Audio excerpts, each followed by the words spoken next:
Hi friends, it's Erin from the Eaton Rapids Area District Library, and today I'm very excited because I have another fun and very easy STEM craft for you, and it involves one of my favorite foods, lemons. And ready? Oh, that was so good. That was so sour, but I love it. And this only involves 3 ingredients. It involves lemons, baking soda, and food coloring. Oh, I can still feel that sour in the back. That's how you know it's a real good lemon. And the very first step we're going to do, and I would say this is the most important step, is you're going to need to take a spoon, well, after you cut it in half.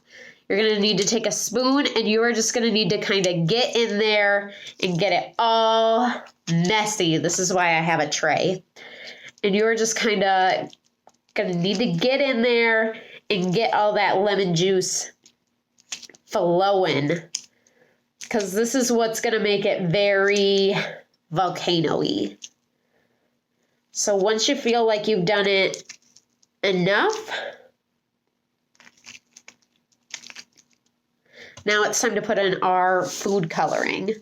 So I'm going to do purple because that's been my favorite color for a while.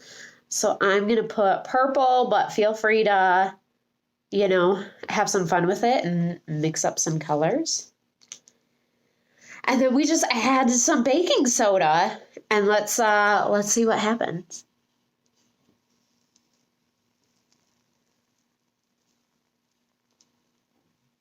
Okay, ready? I can see some bubbling already.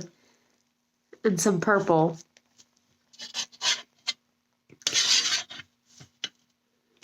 But if you have a tray like me, you can use the lemon juice and pour it on top too, because that might help get things flowing.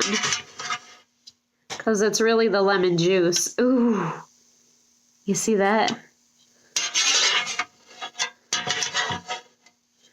It's really the lemon juice that's going to make these things sizzle.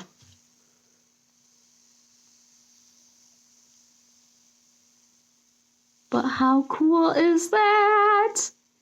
And it'll sizzle for a couple minutes. So you guys can experiment and just kind of have fun with it. I think it's really cool. But 3 simple ingredients. And if you have them in your kitchen, go for it. If you don't, we can make you some craft kits at the library. You can do a vestibule pickup, or you can just pick them up in the library. Let us know. I'll drop a link in the description where you can sign up. And I hope you guys are having a great time and having a great day. And I hope I get to see you soon. But bye.